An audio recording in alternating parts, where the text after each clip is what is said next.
নমস্কার, সবাই কেমন আছো? আশা করি সবাই ভালো আছো। আমিও মোটামুটি ভালোই আছি। ব্লগ আর লিখিমাতে সকলকে স্বাগত জানিয়ে আজকের ব্লগ এখান থেকেই শুরু করলাম। এখন 10:30 মতন বাজে। তা খবর পেলাম যে রান্না যে করে ও আজকে আসবে না, মিষ্টি। তা আমি নিজে ফ্রেশ ট্রেশ হয়ে চলে এসেছি রান্নাঘরে। এখানে বসিয়ে দিলাম ডিম সেদ্ধ।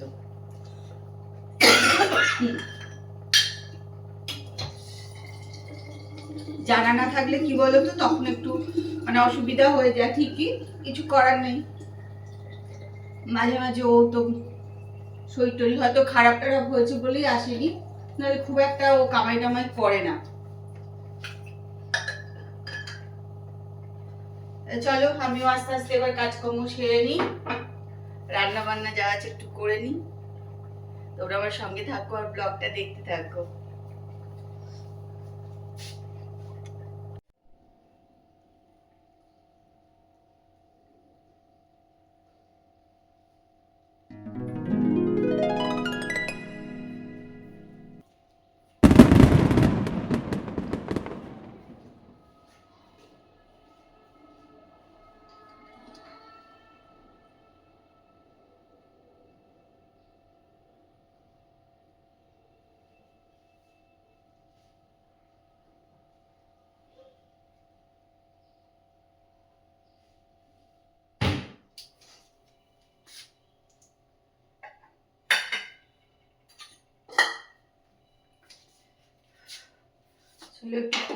ঘরের কাজকর্ম খানিকটা সেরে এবার চলে এসেছি রান্নাঘরে।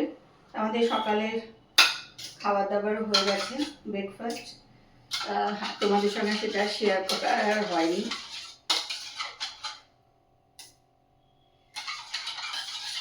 একজন না আসলেই প্রচন্ড দেরি হয়ে যায়। তারপরে যেহেতু দেরি করে খবর, ওই 9:30 এরকম সময় ও খবর দিয়েছে। যাই হোক, এখন এখানে নিয়ে নিয়েছি ইলিশ মাছ, যেটা রান্না করাটা একদম ঝামেলার নয়। ইলিশ মাছই করবো রান্না।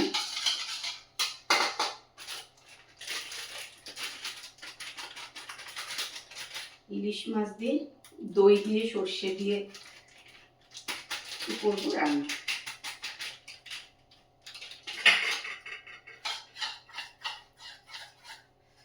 সর্ষেটা আর দইটা একটু ভালো করে এই যে ইয়ে করে নিচ্ছি, নেড়ে নিচ্ছি। কি গরম না, বাপরে বাপ, প্রচুর গরম লাগছে।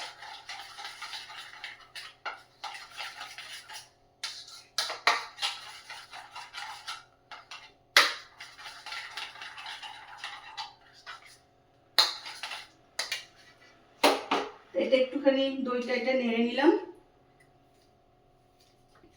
এবার মাছগুলো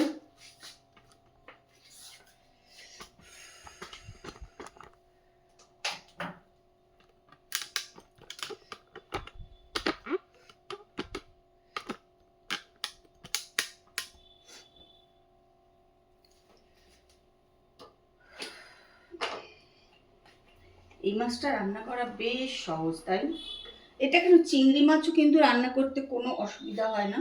দেখবে চিংড়ি মাছ রান্না করাও খুবই কিন্তু আমার মনে হয় সহজ একটা ব্যাপার।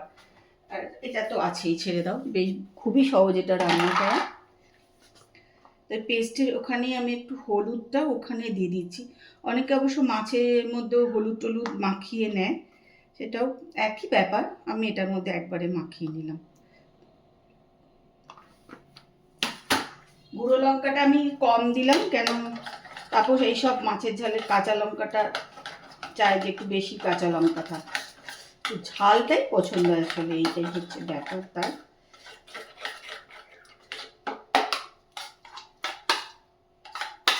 যতই ঝাল দেবে তাহলে ওর খুব পছন্দের খাবার হয়ে যাবে তাহলে সেটা। তেল ঝাল মশলা রান্না হলে ব্যাস, তাতে একটা রান্না হলেও অসুবিধা নেই, কিন্তু ফ্যাকফ্যাকে রান্না 5টা করলেও তখন লেগে যাবে।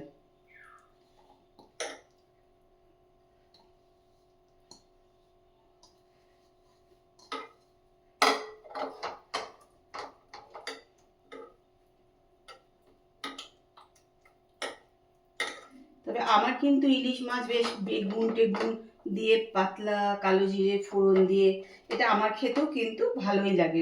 ওরম ধরনের রান্না খেতে আমার খারাপ লাগে না, বেশ ভালো লাগে। কিন্তু ও তো একদম খায় না। তা মিষ্টি যখন রান্না করছিল, মিষ্টিকে দিয়ে আমি একটু করিয়ে নিচ্ছিলাম আমার মতন একটু পাতলা পাতলা আলু বেগুন দিয়ে ঝোল এরকম করাচ্ছিলাম। তা আজকে তো হবে না, আজকে তো তাড়াহুড়ো।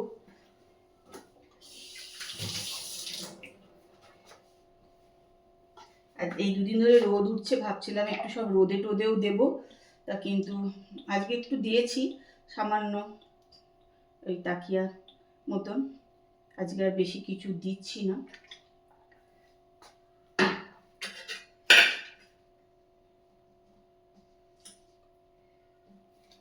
অবশ্যই রান্না করলে তখন আমি আমার মতন করে ওগুলো করতে পারি, কিন্তু যেহেতু রান্নাঘরেও আজকে আমার কাজ, সেই জন্য আজকে আর ওগুলো দিচ্ছি না।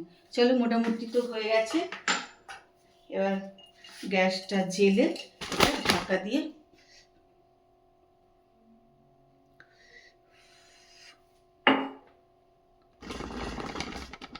নড়ে গেল গো, সরি পায়ে লেগে গেছে আমার।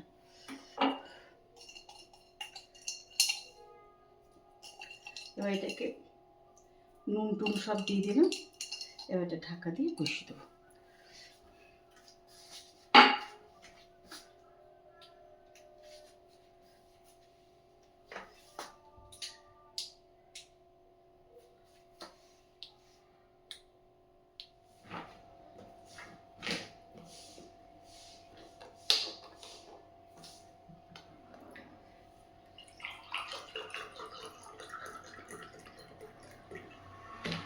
প্রচণ্ড গরম লাগছিল, মনে হচ্ছিল ঠান্ডা কিছু খাই, এখন এটা নিয়ে নিলাম, এটাই খাবো।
একটুখানি রেডি হয়ে নিলাম, বেরোবো বলছি একটু ডাক্তারের কাছে যাবো আর কি, সেই জন্য দেখো একটু রেডি টেডি হয়েছি। আর প্রচণ্ড প্রচণ্ড গরম আজকে, মানে ভীষণ গরম। তো যাই হোক, চল ঘুরে আসি। ডাক্তারখানাটা মাঝে মাঝে আমাদের যেতেই হয় আর কি, না হলে হয় না। চল ডাক্তারখানাটা ঘুরে আসি। আর সব থেকে বড় কথা, এই একা বেরোনো একটা বিশাল প্রবলেম, কেউ আমাকে নিতে যাইবে না টোটোতে, সবাই বলবে মানে একা একা একা, এই বলে 5টা হয়তো বেরোবে, তারপর একটা হয়তো নিতে চাইবে। যাই হোক চলো, চলো ডাক্তার দেখাতে বেরিয়ে পড়েছি, ব্যান্ডেল স্টেশন রোড দিয়ে যাচ্ছি।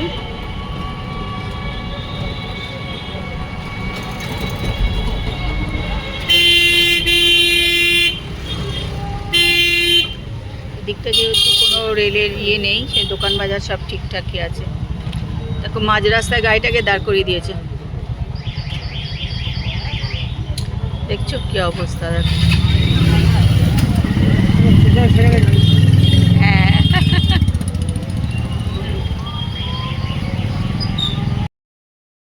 এই রেলের জমি সব শুরু হয়ে গেছে, তাই অন্ধকার ঘুটঘুটে হয়ে গেছে রাস্তা। কি অবস্থা, এদিকে ঝিল, সব ভেঙে, সামনে দিকে সব দোকান ছিল সব ভেঙে ভেঙে চুরমা। রাস্তাগুলোই খারাপ হয়ে গেছে, মানে অন্ধকারে বেরোনো এখান দিয়ে যেতে সত্যি ভয়ই করে এখন। সব দোকান বাজার ভেঙে তছনছ, দুপাশে একদম অন্ধকার ঘুটঘুট করছে। এখানে কি পুজো হচ্ছে কিছু নাকি?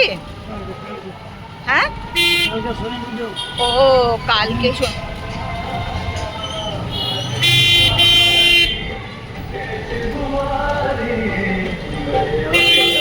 ঠাকুরের পুজো হবে কালকে। চলে এসছি ডাক্তারখানা। চলো ডাক্তার দেখিয়ে চলে এসেছি বাড়ি। আজ তো একটু টেনশন নিয়ে গিয়েছিলাম ডাক্তার দেখাতে, আর টেনশন করে যাই বলে না আরও শরীর খারাপ লাগে জানো তো, আর তেমন গরম। যাই হোক, এসে একটা ভাত আর একটা চা বসিয়ে দিয়েছি, একটুখানি চা খাবো। এখন আমার একটাও ভালো লাগছে না, বসে একটু চা খাবো। এখানে ভাত বসিয়ে দেবো। এই যে আজকে ভাত খাবো বলে দীপাকে বলেছে আজকে রুটি করতে আসতে বারণ করে দিয়েছে ওকে। আর প্রচণ্ড গরম লাগছে দুদিন ধরে, আমি আজকে চলো একটু ভাত খেয়ে নিই। তা চলো চাটাগুলো নিই, পরে আবার আসছি। আমি হঠাৎ ফেসবুক দেখতে দেখতে একটা জিনিস দেখে, মানে কি বলবো, আকাশ থেকে পড়লাম বলা যায় না, সেরকম আর কি। নরেন্দ্র মোদী আমাদের দেশের প্রধানমন্ত্রী, তাকে রামচন্দ্র সাজিয়ে হাতে তীর ধনুক দিয়ে পুজো করা হচ্ছে। মানে এরা কি পাগল হয়ে গেছে না কি হয়ে গেছে? কেউ তো সুস্থ মাথার তো নয়। এক হচ্ছে অশিক্ষিত, শিক্ষা দীক্ষা পেটে মানে এক বিন্দু এদের নেই বলে এরা এগুলো করছে। রামচন্দ্র আমাদের, আমরা তাকে ভগবান মানি, নরেন্দ্র মোদীকে রামচন্দ্র সাজিয়ে পুজো? নরেন্দ্র মোদী আমার একটা দেশের প্রধানমন্ত্রী, তার একটা সম্মান আছে, নিশ্চয়ই আছে। তো সে তার জায়গায়, বা সে, তারও তো এটা না করা উচিত ছিল, যে কখনো এটা করবে না। সে কি ভাবছে সে ভগবান হয়ে গেল? ছি ছি ছি, মানে কোথায় নামছে, এদেরকে কি বললে যে মনের শান্তি হবে বোঝা যায় না। যেটা কি, রামচন্দ্রকে এদের বাবার সম্পত্তি, জয় শ্রীরাম এরা স্লোগান দেয় বলে রামচন্দ্রের বাবার সম্পত্তি হয়ে গেল। আর যে কত অসভ্যতা এদের মানুষ দেখবে, আর কি যাই না, মানুষ কতটা সহ্য করতে পারবে এটাও একটা কথা। মানে 2 মাসও হয়নি বোধহয়, 2-2.5 মাস এসেছে, পাগল হয়ে গেছে লোকেদের দেখে। যে আসল কথা কি বলতো, অশিক্ষিতদের হাতে দেশের শাসনভার পড়লে এইটাই হবে, এর থেকে বেশি কি হবে? আজকে আমার দেখে তো অবাক। যাই না কে কে দেখেছো, বা কার কতটা আনন্দ হচ্ছে আর কার কতটা খারাপ লেগেছে জানি না। আমার এই মানে যা বয়স, আমি এই বয়সে এরকম কোনো দিন দেখিনি, এরকম না কোনো ভগবানকে নিয়ে ছেলে খেলা করা যাচ্ছে, তাই অবস্থা। খাওয়া দাওয়া হয়ে গেছে। আজকে আর খাওয়া দাওয়ার ভিডিও একদমই করা হয়নি, আসলে আর ভালোও লাগছে না, পারছিলাম না।